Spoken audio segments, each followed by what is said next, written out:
Well, your zero optic switch prior to beginning P-52. Debrief, Apollo 8. Roger. We're going to see if we can find some stars here before we do the P-52. And it's sort of in a paraphrase of a poem. To debrief is to gather useful information after an event that might have gone unreported during the event itself, and to start to draw some conclusions. Reading out Apollo 8. You're right, clear, Jack.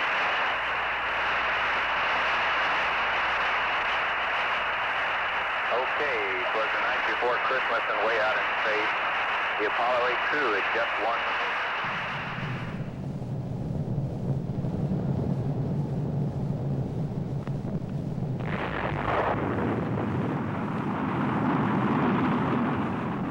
A machine may be said to be born when it first performs a useful function. This, then, is the birth of a machine and the beginning of an achievement. 363 feet tall, weighing just under 6.25 million pounds.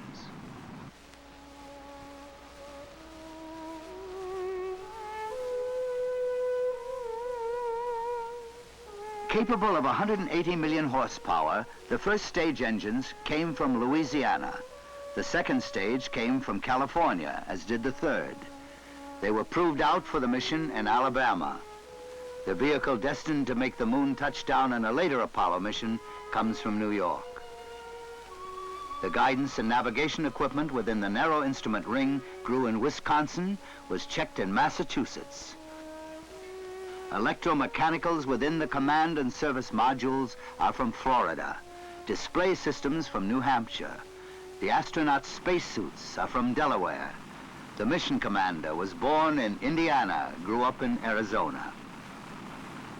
On its moon voyage, it will be controlled from Texas, serviced by computers in Maryland, splashed down near Hawaii.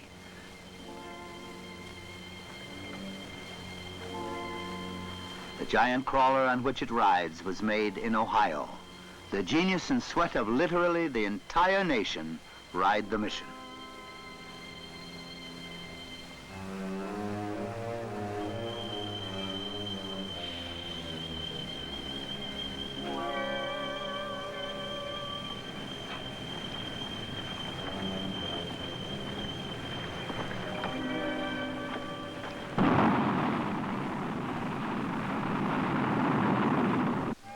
The dream of man, the long, impossible dream to reach out to the moon, is coming true. These men will lead the way. Colonel Frank Borman, Navy Captain Jim Lovell, Lieutenant Colonel Bill Anders. The successful conclusion, the happy ending, is history, but gaps remain. Importantly, part of the task of filling those gaps belongs to each individual. A self-debriefing to evaluate the larger significance of the event, which might have gone unnoticed in the excitement. For some, this re-evaluation has already begun. Dr. Norman Vincent Peale. The mission of Apollo 8, quite apart from its significant scientific meaning, stimulated an immense rejuvenation of the spirit of mankind. And that spirit needed rejuvenation. A year featured by 2 grim assassinations, by riots, by racial and social strife, and a baffling attempt to end the war left men with a dull sense of frustration. Then at the end of such a year came the Apollo 8, an incredible adventure, when 3 intrepid spirits circled the moon, fascinating the imagination of man. Their willingness to stake their lives on the enterprise, the infinite perfection of detail which worked precisely, and their deep spiritual understanding of the greater world in which God presides, communicated a new sense of man's greatness and gave the world a fresh sense of meaning. Dr. Norman Vincent Peale. Ptolemy suggested that the Earth might be round. Columbus gave a practical demonstration of the fact. If any lingering doubt remains, now man has seen with his own eyes. I have a beautiful view of the S4B and the Earth here on one. I'll try to get a picture for you. Okay. The S-4B is the third stage rocket engine. Droplets of its vented fuel scatter around it. The speed of the spacecraft, outward bound, brings us face to face with another acceleration, a new fact of life. Historian Arthur Schlesinger, Jr. The salient fact of our age is the fantastic speed up in the velocity of history. It was as recently as 1903 that the Wright brothers soared for a moment over the sand at Kitty Hawk. And today, 65 years later, within the same lifetime of many men, astronauts fly around the moon. And now the velocity of history is carrying us into a new phase in the human adventure. No one knows where this new phase will end, in what triumph or tragedy. But it is clear that the flight of Apollo 8 begins a new epoch in the history of man. Historian Arthur Schlesinger, Jr. Part of beginning an epoch, in the present instance, is keeping house for 6 days in a space about the size of the back seats of 3 station wagons packed for a family vacation. As you watch motion pictures taken on board, you will hear comments relayed to Houston on the same subject. Roger, thank you.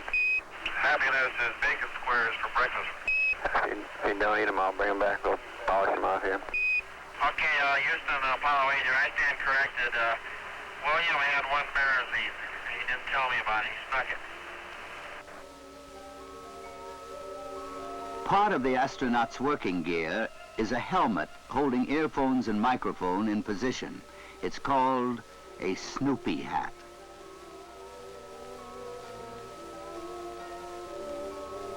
Yeah, you're looking pretty small down there now, Houston. We're carrying a big stick, though. Just barely got Clear Lake. And your nozzle temperatures, Bill, have dropped from about 94 to around 66. This is Mission Control. It stands as the first rank of the unnumbered and innumerable Apollo team. Flight controllers man the consoles. They watch a continuing readout of every system in the capsule, 3 shifts around the clock. All flight controllers speak to the astronauts through one voice, the capsule communicator of each shift. He is an astronaut himself, best suited to sense the needs, the stresses, the preoccupations, the environment of the men so far away. The line of communications is spread round the world. Land bases must be supplemented by ships carrying the special equipment needed to keep the channels open. Aircraft become flying transmitters and receivers.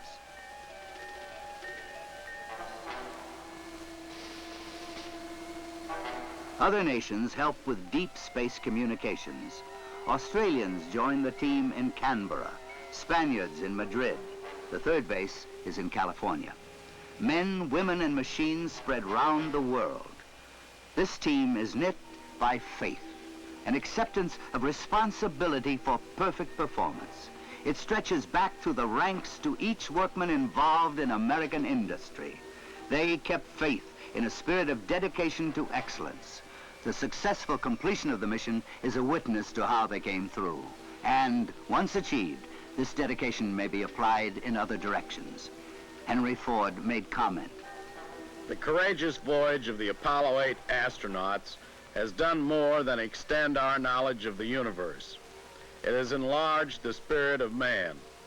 If we can successfully challenge the mysteries and dangers of outer space, surely we can move confidently now to achieve a better, more peaceful life for our fellow humans here and throughout the planet Earth. Mr. Henry Ford.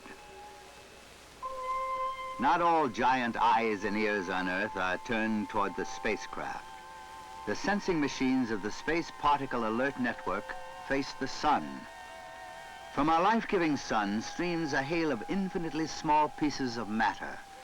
On Earth, we are shielded from them by our cloak of atmosphere and our magnetosphere, the integument of Van Allen belts.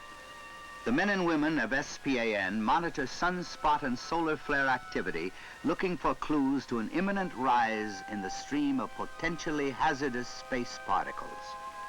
The team grows wider, deeper, stronger.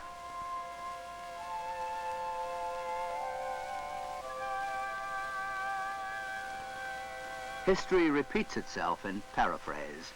This is the shot seen round the world. This is the first shot of Earth, live on television.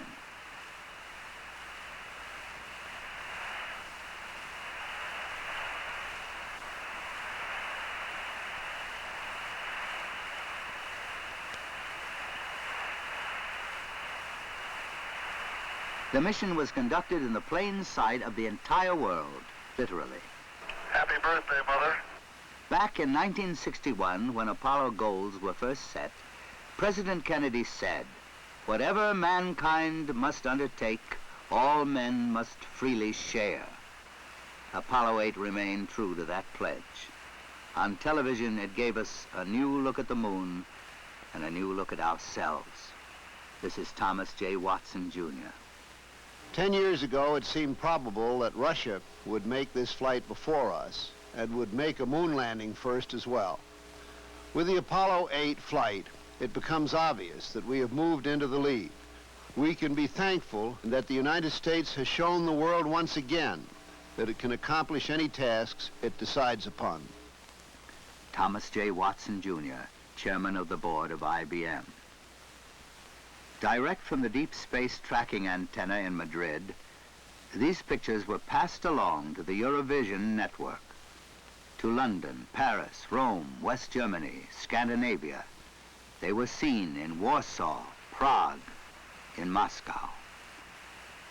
Citizen of the world, winner of the Nobel Prize for Peace, Dr. Ralph Bunche. Apollo 8 and those stout-hearted astronauts have given to mankind a new and limitless perspective in the universe, and to the Earth an added dimension of proximity and neighborliness in the solar system. The epic flight of Apollo 8 in cracking the moon barrier demonstrates that man now has the capability to soar as high and as far as his dreams may project. Dr. Ralph Bunche of the United Nations. Okay, Houston. The moon is essentially gray. No color. Looks like plaster of Paris, or sort of a grayish beach. Christmas Eve. The date of a mission is dictated by launch windows, which open and close in a long cycle. If you miss one, you wait. The December window opened the 21st, closed the 27th. So the date and hour of the Apollo 8 mission was really determined billions of years ago when the celestial clock was first set in motion. It timed out to the Christmas season.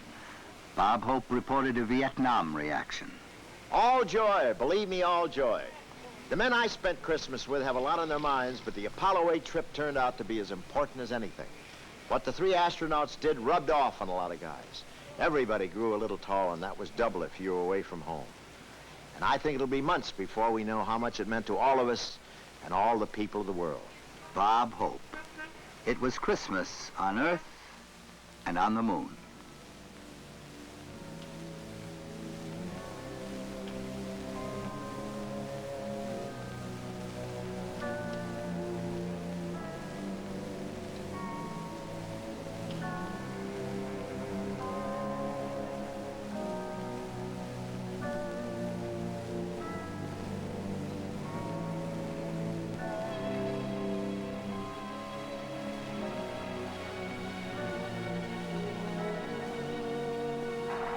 The moon is a different thing to each one of us.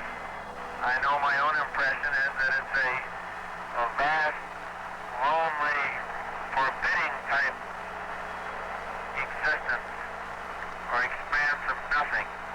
It looks rather like clouds and clouds of pumice stone. And it certainly would not appear to be a very inviting place to live or work. Jim, what have you thought most about? Well, Frank, my thoughts were very similar. The vast loneliness up here on the moon is awe-inspiring, and it makes you realize just what you have back there on Earth. Wasteland, desolate, inhospitable, in unremitting procession. The apparent speed at which you see these pictures is not real time. Only a technical camera was carried on the mission. Altitude about 70 miles, shot with a long lens.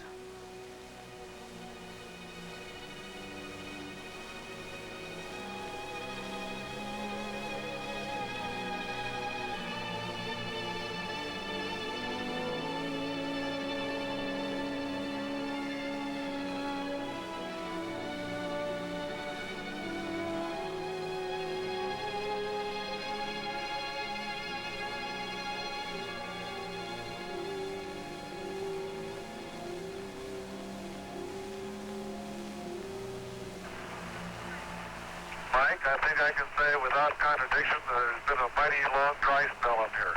I guess you can say anything you like without contradiction.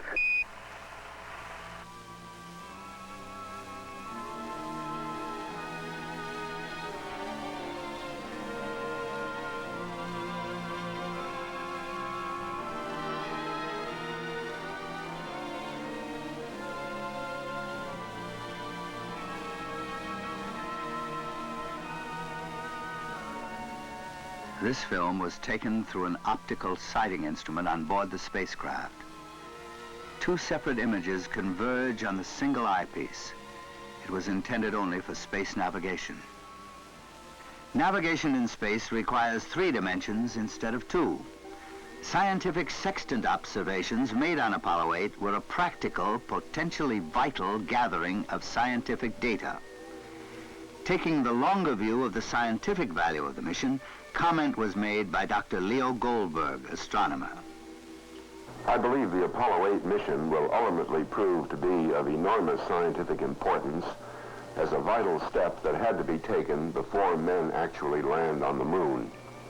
Once they do, the exploration of the moon is bound to give us crucial information on how the moon and other bodies in the solar system were formed. Furthermore, the mission proved that we now have the capability to move large and complicated scientific equipment around in space and to deploy it almost anywhere we wish to in the space between the Earth and the moon. I find this to be a very thrilling prospect indeed. But no matter what happens in the future, the voyage of Apollo 8 will be looked back upon as the mission that proved we could really operate in space on a large scale. Astronomer Leo Goldberg of Harvard University.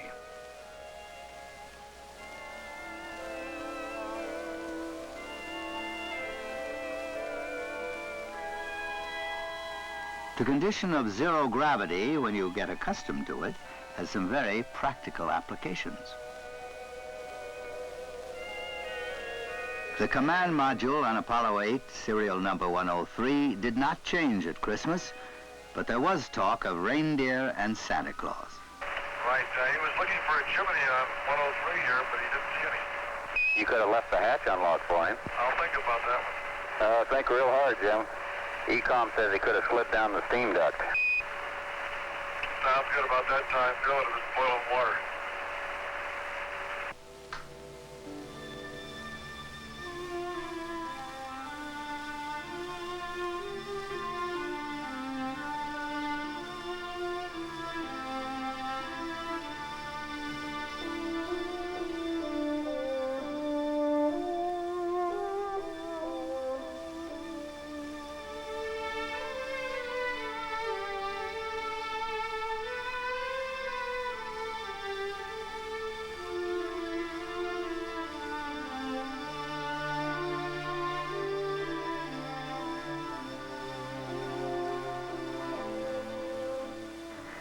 In the beginning, God created the heaven and the earth.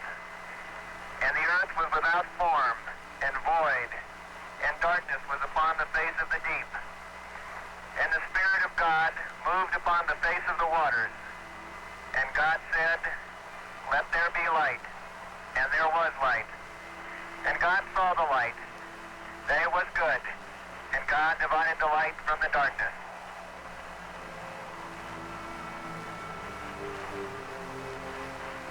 And God called the light day, and the darkness he called night, and the evening and the morning were the first day. And God said, "Let there be a firmament in the midst of the waters, and let it divide the waters from the waters." And God made the firmament, and divided divided the waters which were under the firmament from the waters which were above the firmament. And it was so. And God called the firmament heaven, and the evening and the morning were the second day.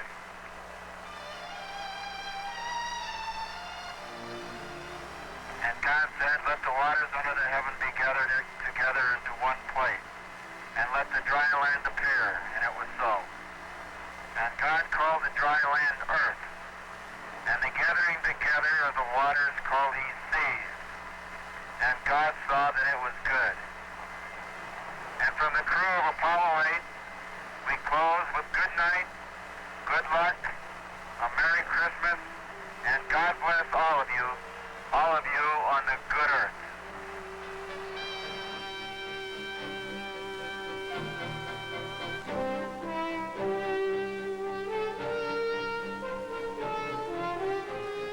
Isaac Asimov is a professor of biochemistry and a prolific writer of science fiction. For many years, he's been thinking in terms of an Earth to Moon to Earth trip. Asimov has a special point of view. The feat of Apollo 8 is of peculiar interest to myself because it places me in the unaccustomed position of being over-conservative. In 1939, I wrote a story describing, in essence, this flight. I placed it in 1973. I suppose if someone had asked me then, do you really suppose people will fly around the moon and back to Earth by 1973? I would have answered, not really, but it makes a good story. Well, they did it in 1968, and I am more happy than I can say.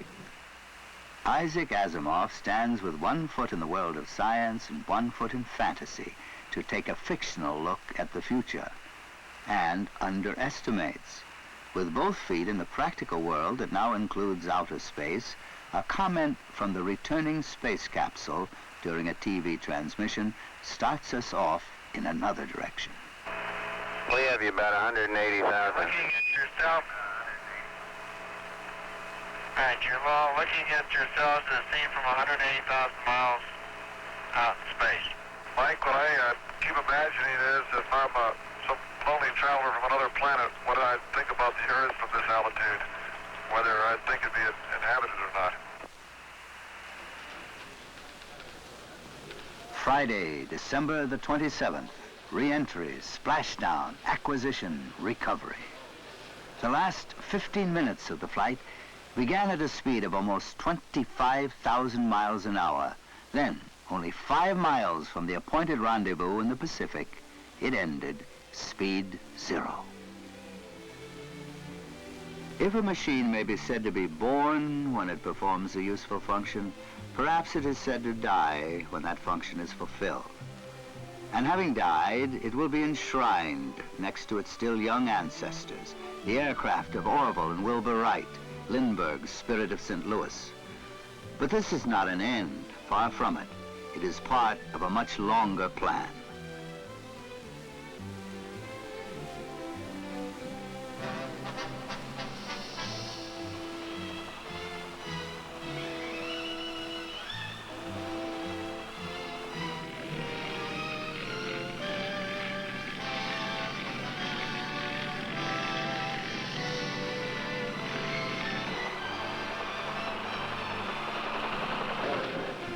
It has been estimated that at some time or another during the flight of Apollo 8, over 1 billion people all over the face of the globe were tuned into the spacecraft by television or radio. The experience was most widely shared.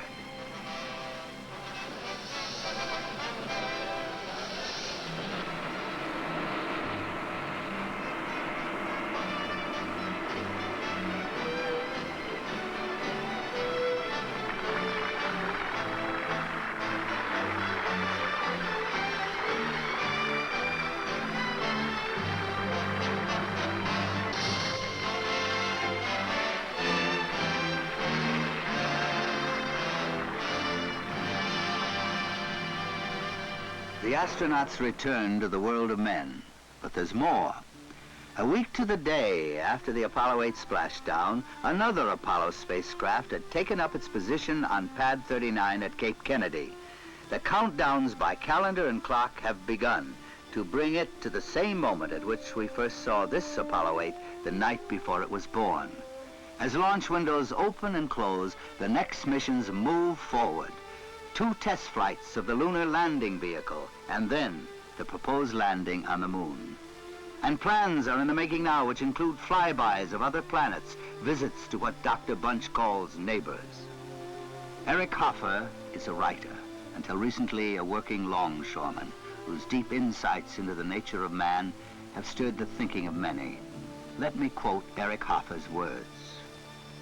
I always felt that man is a stranger on this planet, a total stranger. I always played with the fancy that maybe a contagion from outer space was the seed of man.